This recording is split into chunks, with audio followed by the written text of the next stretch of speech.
Page 35. Life Against Death, Norman Oliver Brown, 1959.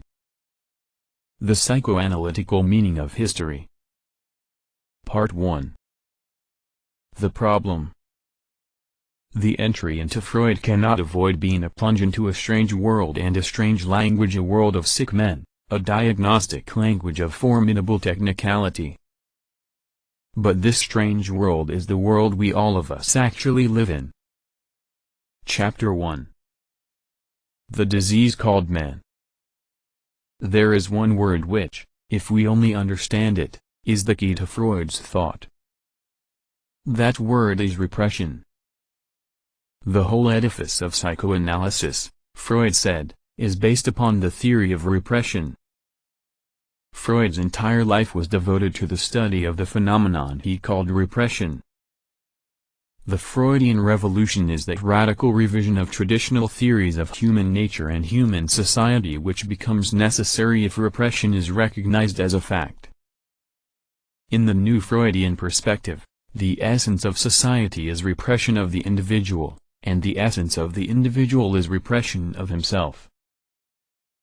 The best way to explore the notion of repression is to review the path which led Freud to his hypothesis.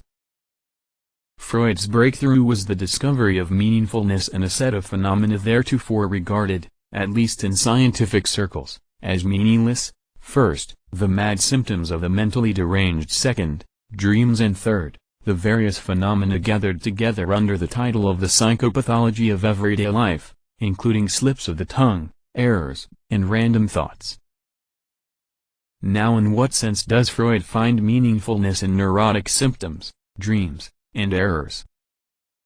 He means, of course, that these phenomena are determined and can be given a causal explanation. He is rigorously insisting on unequivocal allegiance to the principle of psychic determinism, but he means much more than that. For if it were possible to explain these phenomena on behavioristic principles, as the result of superficial associations of ideas, then they would have a cause but no meaning. Meaningfulness means expression of a purpose or an intention. The crux of Freud's discovery is that neurotic symptoms, as well as the dreams and errors of everyday life, do have meaning, and that the meaning of meaning has to be radically revised because they have meaning. Since the purport of these purposive expressions is generally unknown to the person whose purpose they express, Freud is driven to embrace the paradox that there are in a human being purposes of which he knows nothing, involuntary purposes, or, in more technical Freudian language, unconscious ideas. From this point of view, a new world of psychic reality is opened up, of whose inner nature we are every bit as ignorant as we are of the reality of the external world, and of which our ordinary conscious observation tells us no more than our sense organs are able to report to us of the external world. Freud can thus define psychoanalysis as nothing more than the discovery of the unconscious in mental life. But the Freudian revolution is not limited to the hypothesis of an unconscious psychic life in the human being in addition to his conscious life. The other crucial hypothesis is that some unconscious ideas in a human being are incapable of becoming conscious to him in the ordinary way, because they are strenuously disowned and resisted by the conscious self. From this point of view, Freud can say that the whole of psychoanalytic theory is in fact built up on the perception of the resistance exerted by the patient when we try to make him conscious of his unconscious. The dynamic relation between the unconscious and the conscious life is one of conflict, and psychoanalysis is from top to bottom a science of mental conflict. The realm of the unconscious is established in the individual when he refuses to admit into his conscious life a purpose or desire which he has, and in doing so establishes in himself a psychic force opposed to his own idea. This rejection by the individual of a purpose or idea, which nevertheless remains his, is repression. The essence of repression lies simply in the function of rejecting or keeping something out of consciousness. Stated in more general terms, the essence of repression lies in the refusal of the human being to recognize the realities of his human nature. The fact that the repressed purposes nevertheless remain his is shown by dreams and neurotic symptoms, which represent an eruption of the unconscious into consciousness, producing not indeed a pure image of the unconscious, but a compromise between the two conflicting systems, and thus exhibiting the reality of the conflict. Thus, the notion of the unconscious remains an enigma without the theory of repression, or, as Freud says, we obtain our theory of the unconscious from the theory of repression. To put it another way, the unconscious is the dynamically unconscious repressed. Repression is the key word in the whole system. The word is chosen to indicate a structure dynamically based on psychic conflict. Freud illustrates the nature of psychic repression by a series of metaphors and analogies drawn from the social phenomena of war, civil war, and police action. From neurotic symptoms, dreams, and errors to a general theory of human nature may seem like a long step. Granting that it is a long step, Freud could argue that he is entitled to explore the widest possible application of a hypothesis derived from a narrow field. He could take the offensive and claim that traditional theories of human nature must be regarded as unsatisfactory because they have nothing to say about these peripheral phenomena. What theory of human nature, except Freud's, does have anything significant to say about dreams or insanity? And are dreams and insanity really negligible factors on the periphery of human life? But the truth of the matter is that Freud maintains that to go from neurotic symptoms, dreams, and errors, to a new theory of human nature in general involves no further step at all. For the evidence on which the hypothesis of the repressed unconscious is based entails the conclusion that it is a phenomenon present in all human beings. The psychopathological phenomena of everyday life, although trivial from a practical point of view, are theoretically important because they show the intrusion of unconscious intentions into our everyday and supposedly normal behavior. Even more theoretically important are dreams. For dreams, also normal phenomena, exhibit in detail not only the existence of the unconscious but also the dynamics of its repression, the dream censorship. But since the same dynamics of repression explained neurotic symptoms, and since the dreams of neurotics, which are a clue to the meaning of their symptoms, differ neither in structure nor in content from the dreams of normal people, the conclusion is that a dream is itself a neurotic symptom. We are all therefore neurotic. At least dreams show that the difference between neurosis and health prevails only by day, and since the psychopathology of everyday life exhibits the same dynamics, even the waking life of the healthy man is pervaded by innumerable symptom formations. Between normality and abnormality there is no qualitative but only a quantitative difference, based largely on the practical question of whether our neurosis is serious enough to incapacitate us for work. Or perhaps we are closer to the Freudian point of view if we give a more paradoxical formulation: the difference between neurotic and healthy is only that the healthy have a socially usual form of neurosis.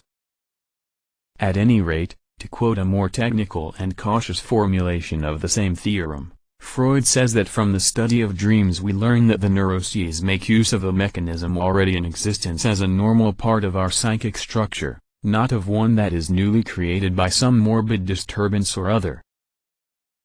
Thus, Freud's first paradox, the existence of a repressed unconscious, necessarily implies the second and even more significant paradox, the universal neurosis of mankind. Here is the pons asinorum of psychoanalysis. Neurosis is not an occasional aberration. It is not just in other people, it is in us, and in us all the time.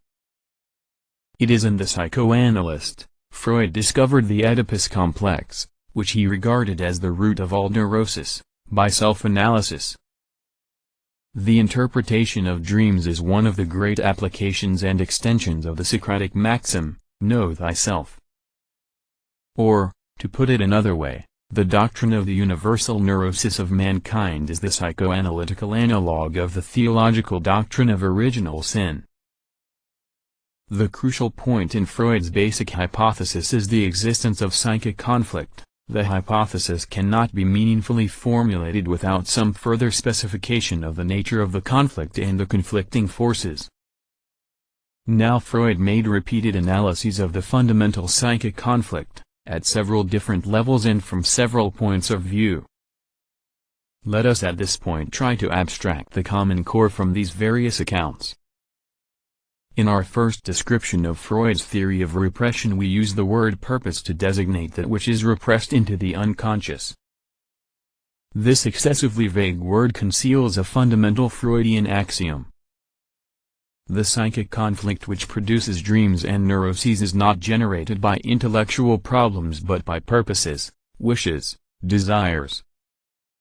Freud's frequent use of the term unconscious idea can be misleading here. But as Freud says, we remain on the surface so long as we treat only of memories and ideas. The only valuable things in psychic life are, rather, the emotions. All psychic forces are significant only through their aptitude to arouse emotions. Ideas are repressed only because they are bound up with releases of emotions, which are not to come about. It would be more correct to say that repression deals with the emotions, but these are comprehensible to us only in their tie-up with ideas. Freud is never tired of insisting that dreams are in essence wish fulfillments, expressions of repressed unconscious wishes, and neurotic symptoms likewise. Now if we take desire as the most suitably abstract of this series of terms, it is a Freudian axiom that the essence of man consists, not, as Descartes maintained, in thinking, but in desiring. Plato, and, mutatis mutandis, Aristotle, identified the summum bonum for man with contemplation. Since the telos or end is the basic element in definition, this amounts to saying that the essence of man is contemplation. But ambiguously juxtaposed with this doctrine of man as contemplator is the Platonic doctrine of eros, which, as elaborated by Plato in the Symposium and the Phaedrus, suggests that the fundamental quest of man is to find a satisfactory object for his love. A similar ambiguity between man as contemplator and man as lover is to be found in Spinoza and Hegel. The turning point in the Western tradition comes in the reaction to Hegel. Feuerbach, followed by Marx, calls for the abandonment of the contemplative tradition in favor of what he calls practical sensuous activity. The meaning of this concept, and its relation to Freud, would take us far afield. But Schopenhauer, in his notion of the primacy of will, however much he may undo his own notion by his search for an escape from the primacy of the will, is a landmark, seceding from the great, and really rather insane, Western tradition that the goal of mankind is to become as contemplative as possible. Freudian psychology eliminates the category of pure contemplation as non-existent. Only a wish, says Freud, can possibly set our psychic apparatus in motion. With this notion of desire as the essence of man is joined the definition of desire as energy directed toward the procurement of pleasure and avoidance of pain. Hence Freud can say, our entire psychical activity is bent upon procuring pleasure and avoiding pain, is automatically regulated by the pleasure principle. Or, it is simply the pleasure principle which draws up the program of life's purpose. At this level of analysis, the pleasure principle implies no complicated hedonistic theory nor any particular theory as to the sources of pleasure. It is an assumption taken from common sense, and means much the same as Aristotle's dictum that all men seek happiness. Freud says that the goal of the pleasure principle is happiness. But man's desire for happiness is in conflict with the whole world. Reality imposes on human beings the necessity of renunciation of pleasures. Reality frustrates desire. The pleasure principle is in conflict with the reality principle, and this conflict is the cause of repression. Under the conditions of repression, the essence of our being lies in the unconscious, and only in the unconscious does the pleasure principle reign supreme. Dreams and neurotic symptoms show that the frustrations of reality cannot destroy the desires which are the essence of our being. The unconscious is the unsubdued and indestructible element in the human soul.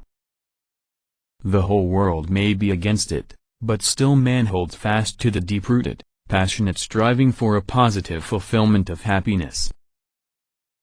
The conscious self, on the other hand, which by refusing to admit a desire into consciousness institutes the process of repression, is, so to speak, the surface of ourselves mediating between our inner real being and external reality.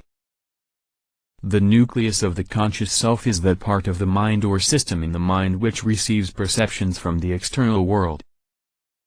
This nucleus acquires a new dimension through the power of speech, which makes it accessible to the process of education and acculturation. The conscious self is the organ of adaptation to the environment and to the culture.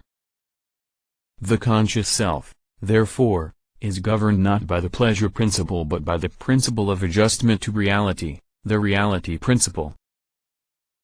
From this point of view, dreams and neurotic symptoms, which we previously analyzed as produced by the conflict between the conscious and unconscious systems, can also be analyzed as produced by the conflict between the pleasure principle and the reality principle. On the one hand, dreams, neurotic symptoms, and all other manifestations of the unconscious, such as fantasy, represent in some degree or other a flight or alienation from a reality which is found unbearable. On the other hand, they represent a return to the pleasure principle. They are substitutes for pleasures denied by reality. In this compromise between the two conflicting systems, the pleasure desired is reduced or distorted or even transformed to pain. Under the conditions of repression, under the domination of the reality principle, the pursuit of pleasure is degraded to the status of a symptom. But to say that reality or the reality principle causes repression defines the problem rather than solves it. Freud sometimes identifies the reality principle with the struggle for existence, as if repression could be ultimately explained by some objective economic necessity to work. But man makes his own reality and various kinds of reality, and various compulsions to work, through the medium of culture or society. It is therefore more adequate to say that society imposes repression, though even this formula in Freud's early writings is connected with the inadequate idea that society, in imposing repression, is simply legislating the demands of objective economic necessity. This naive and rationalistic sociology stands, or rather falls, with Freud's earlier version of psychoanalysis. The later Freud, as we shall see, in his doctrine of anxiety is moving toward the position that man is the animal which represses himself and which creates culture or society in order to repress himself. Even the formula that society imposes repression poses a problem rather than solves it, but the problem it poses is large. For if society imposes repression, and repression causes the universal neurosis of mankind, it follows that there is an intrinsic connection between social organization and neurosis. Man the social animal is by the same token the neurotic animal. Or, as Freud puts it, man's superiority over the other animals is his capacity for neurosis, and his capacity for neurosis is merely the obverse of his capacity for cultural development. Freud therefore arrives at the same conclusion as Nietzsche, the disease called man, but by a scientific route, by a study of the neuroses. Neurosis is an essential consequence of civilization or culture. Here again is a harsh lesson in humility, which tender-minded critics and apostles of Freud evade or suppress. We must be prepared to analyze clinically as a neurosis not only the foreign culture we dislike, but also our own. Page 50.